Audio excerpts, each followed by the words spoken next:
मंडळी, आज उपवासासाठी अगदी अतिशय वेगळी डिश मी केलेली आहे. तुम्ही कधी स्टार फ्रूटची चटणी खाल्ली नसेल. ही मी स्टार फ्रूटची चटणी केली आहे, मला मिळाले स्टार फ्रूट म्हणून, त्याच्यामुळे ही अगदी वेगळी चटणी आहे. त्याच्यानंतर ही आहे लाल भोपळ्याची कढी आणि ही आहे काकडीची भगर.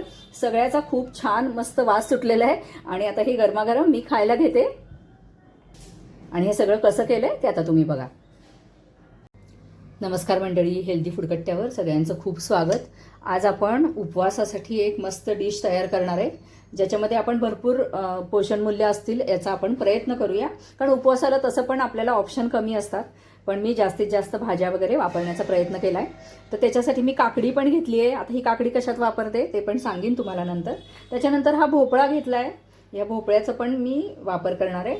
आणि आज एक मला असं वेगळं फळ म्हणू शकतो आपण, ह्याला हे मिळालं आहे. तुम्ही सगळ्यांनी बऱ्याच वेळेला हे बघितलं असेल, याला स्टार फ्रूट म्हणतात, पण सहजासहजी ते सगळीकडे बाजारात मिळत नाही, पण मला मिळालं आहे त्याच्यामुळे मी हे आणलं आहे. मी पण हे पहिल्यांदाच वापरणार आहे. बऱ्याच वेळेला गड किल्ल्यावर वगैरे आपण जेव्हा फिरायला जातो तर तेव्हा ह्याच्या कापलेल्या चकत्या तिखट मीठ लावून ठेवलेल्या आपल्याला दिसतात.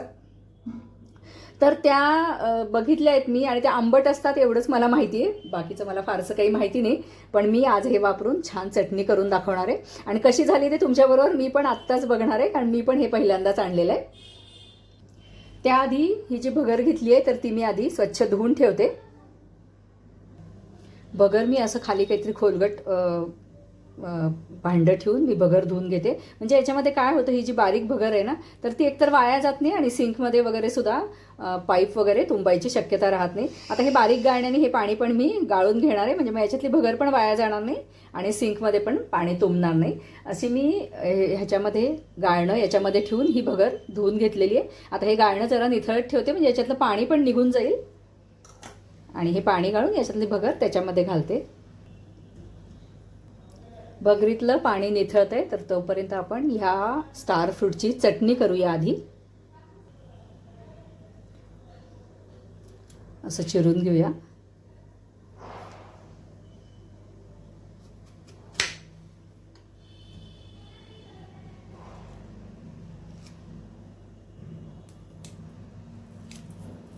याच्यामध्ये जर अशा कडक बिया असतील तर त्या आपल्याला काढून टाकायच्या आहेत. मला वाटतं जेव्हा मोठं होईल स्टार फ्रूट तेव्हा याच्यामधल्या बिया पण कडक होत असतील. ही अशी कोवळी बी निघालेली आहे, पण ती मी काढून टाकते. त्याच्यानंतर हे चिरून मिक्सरच्या भांड्यामध्ये घालूया. असं चिरल्यावर बिया काढायला सोप्या पडत आहेत. तर अशा ह्या सगळ्या मी बिया काढून घेते.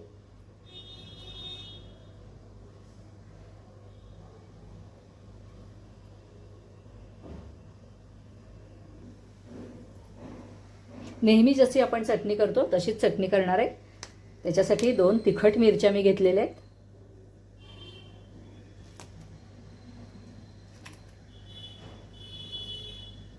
थोडंसं आलं घालूया. 1 छोटा चमचा जिरं घातली आहे. थोडीशी कोथिंबीर घालते आहे. आता कुणी कुणी म्हणे स्टार फ्रूट चालतं का उपासाला वगैरे, तर फ्रूट आहे म्हणल्यावर चालायला काही हरकत नाही असं मी ठरवलं आहे. पण तुम्हाला जर माहीत असेल किंवा तुम्हाला खायचं नसेल तर तुम्ही एरवी ही चटणी करून खा. आणि याच्यामध्ये आता हे बत्तासे मला संपवायचे आहेत, माझ्याकडे आहेत, तर ते मी घालते आहे फक्त. याच्यामध्ये तुम्ही चव बघून मग घाला. हे जे स्टार फ्रूट आहे तर त्याची चव बघून नंतर मीठ साखर किंवा गुळ पण घालू शकता तुम्ही. मी एक छोटासा बत्तासा फक्त याच्यामध्ये घातला आहे. आधी पाणी न घालता हे मी फिरवून घेते. मीठ मी अजून घातलेलं नाही आहे, नंतर घालणार आहे. पाणी न घालताच मी हे फिरवलेलं आहे. आता याच्यामध्ये फक्त 1 चमचा पाणी घालते, कारण स्टार फ्रूटमध्ये भरपूर पाणी असतं. स्टार फ्रूटमध्ये पण काही वेगवेगळे प्रकार असतात का मला माहिती नाही. मी आता चटणीची चव बघितली तर ती अजिबात काही आंबट लागत नाही आहे. तर मी याच्यामध्ये थोडासा लिंबाचा रस घातलेला आहे. आता याच्यात मीठ घालूया. कधी कधी मीठ आणि कोथिंबीर जेव्हा आपण मिक्सरमध्ये एकत्र फिरवतो तर तेव्हा ती बऱ्याच वेळेला चटणी काळपट होते, म्हणून शक्यतो नंतर ऐन वेळेला मीठ घालायचं. किंवा मग ह्याच्यामध्ये आपण जेव्हा बिनउपासाची चटणी करतो तर तेव्हा आपण त्याच्यामध्ये फुटाण्याची डाळ वगैरे घालतो, तर तेव्हा ती एवढी काळी दिसत नाही. पण आत्ता मी नुसती कोथिंबीर आणि स्टार फ्रूटची केली आहे, तर एखाद्या वेळेला काळी पडली असती, म्हणून मी आधी मीठ नाही घातलं. तर आता ही चटणी आपली तयार आहे. आता मी ह्याची चव बघते. हां, लिंबू पिळल्यावर आता जरा छान लागते आणि एक वेगळी चव म्हणून ट्राय करायला काही हरकत नाही. आता ही चटणी आपण बाजूला ठेवूया. आणि मी आज काकडी घालून भगर करणार आहे. बऱ्याच वेळेला उपवासाची खिचडी जी असते, साबुदाण्याची खिचडी, तर ती मी काकडी घालून करते, पण आज मी भगरीत पण काकडी घालणार आहे. एक काकडीचा असा छान स्वाद येतो भगरीला, तर त्याच्यासाठी मी सालं काढून घेतलेली आहेत आणि त्याचे असे जरा छोटे तुकडे करून घेणार आहे. तुम्ही मोठ्या खिसणीने खिसून घेतली तरीसुद्धा चालेल. आणि सालं जर अगदी कोवळी असतील, ताजी असेल ना काकडी, तर सालंसुद्धा नाही काढली तरीसुद्धा चालतात. काकडी चिरायच्या आधी चव नक्की त्याची बघा, एखाद्या वेळेला काकडी कडू असू शकते. तर आता मी एकीकडे कढई तापत ठेवली आहे. 1-2 चमचे मी तूप घातलंय, तुम्ही तेल घातलं तरीसुद्धा चालेल. याच्यामध्ये घालूया जिरं. जिरं छान तडतडू द्यायची. त्याच्यामुळे मी एक हिरवी मिरची घातलेली आहे, त्यानंतर घातली आहे काकडीच्या फोडी. 1 मिनिट फक्त काकडी परतून घेणार आहे. आणि एकीकडे मी पाणी गरम करायला ठेवलंय. 1 वाटी भगर मी घेतली होती, तर 2.5 वाट्या पाणी मी गरम करायला ठेवलंय बाजूच्या गॅसवर. काकडी 1 मिनिट परतून झाली. आता याच्यात भगर घालूया.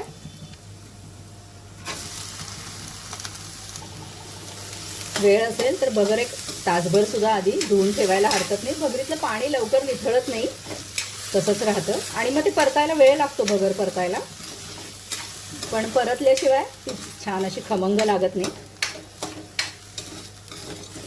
तर तुम्हाला वेळ असेल तर एक तासभर आधी भगर धुवून बाजूला ठेवा, गाळणीमध्ये काढून.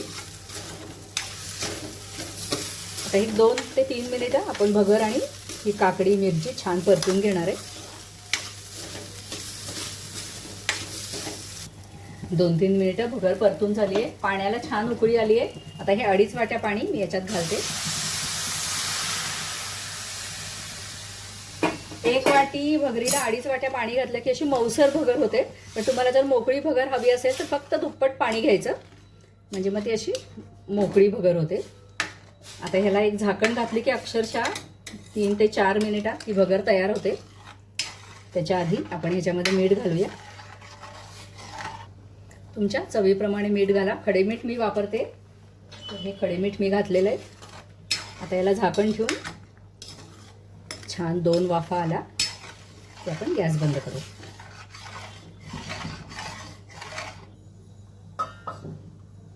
उपवासासाठी आपण एक अगदी वेगळ्या प्रकारची कढी करतोय आज. थोडंसं तेल घालायचं याच्यामध्ये. आणि हे शेंगदाणे आहेत, तर हे कच्चे आहेत, तर हे थोडे तेलामध्ये मी छान परतून घेणार आहे. तुमच्याकडे जर भाजलेले शेंगादाणे असतील तर तुम्ही ते पण वापरले तरी चालतील. पण हे जेव्हा आपण असे तळून घेतो ना तेलामध्ये, सालासकट हे शेंगादाणे आपल्याला वापरता येतात आणि याची जरा चव जास्त छान लागते, खमंग लागतात हे शेंगादाणे. तर हे शेंगादाणे वापरून मी उपवासाची कढी करणार आहे. याच्यातच घालूया थोडीशी जिरं.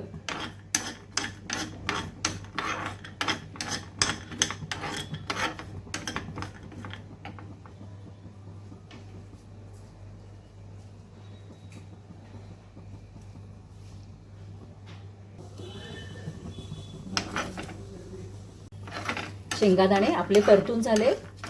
आता आपण भगरीकडे बघूया. तर हे आता बाजूला ठेवते.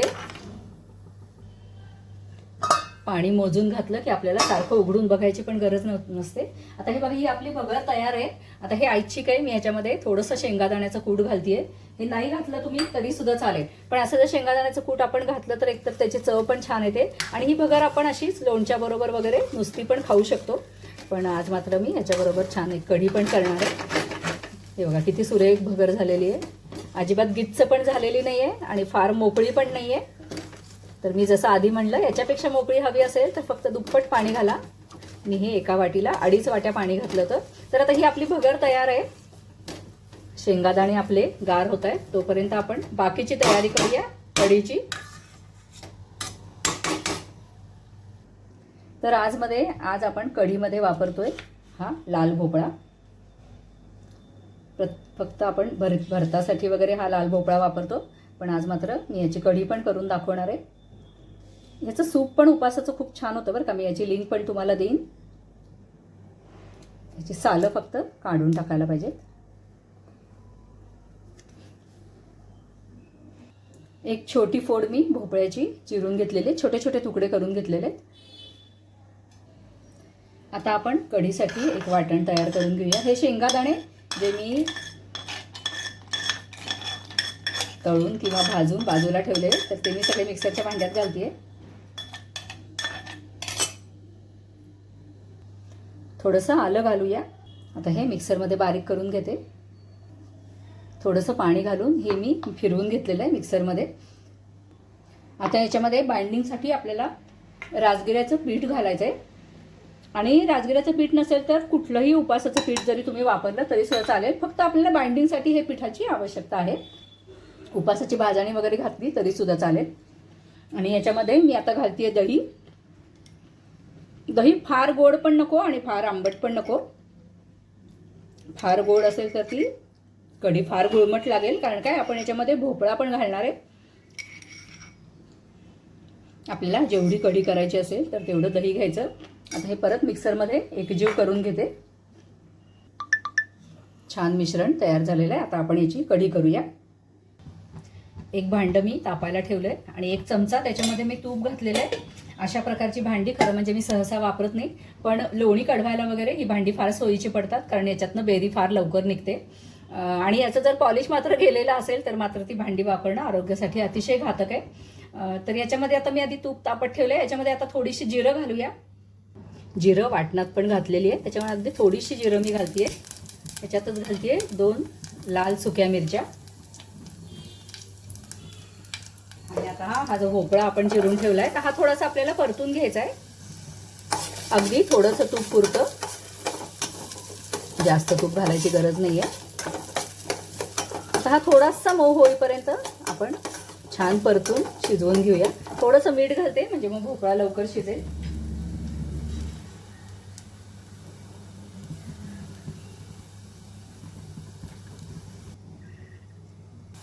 दोन मिनिटं भोपळ्याच्या फोडी परतल्या. एक थोडासा पाण्याचा शिंतोडा मी मारते आहे, म्हणजे मग या फोडी मऊ शिजतील. आपल्याला फार गाळ शिजवायच्या नाही आहे, पण शिजल्या पाहिजेत, कारण एकदा याच्यामध्ये आपण ताक घातल्यावर फार उकळता येत नाही आणि मग नंतर फोडी फार शिजत नाहीत. पण चांगल्या मऊ होईपर्यंत अशा फोडी आपल्याला शिजवून घ्यायच्यात. पुन्हा 1-2 मिनिटं मी झाकण ठेवते. 3 ते 4 मिनिटं झालेली आहेत.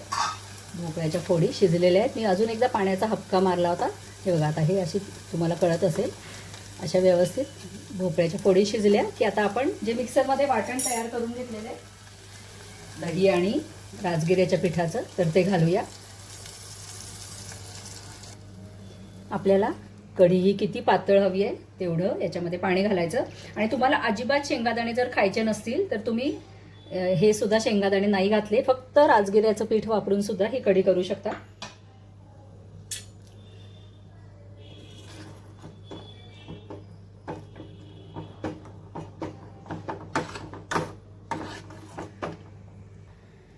आता गॅस थोडासा मोठा केलेला आहे आणि आता हे सतत ढवळत राहायचं, कारण कुठली पण कढी करताना जेव्हा आपण त्याच्यामध्ये ताक असतं तर एखाद्या वेळेस कढी फुटायची शक्यता असते.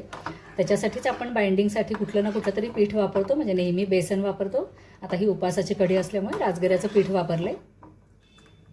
त्याच्यामुळे ही कढी फार उकळायची नाही. साधारण उकळी फुटली की गॅस बंद करायचा. त्याच्या आधी याच्यामध्ये मी मीठ घालते. चवीप्रमाणे, आवडीप्रमाणे तुम्ही मीठ वापरू शकता. आणि ताक किती आंबट आहे तर त्यानुसार याच्यामध्ये साखर घालायची. तर ही अशी दाटसर कढी झालेली आहे. तुम्हाला जर याच्यापेक्षा पातळ हवी असेल तर तुम्ही याच्यामध्ये पाणी वापरू शकता. आणि मी याच्यामध्ये आता साखर घालते.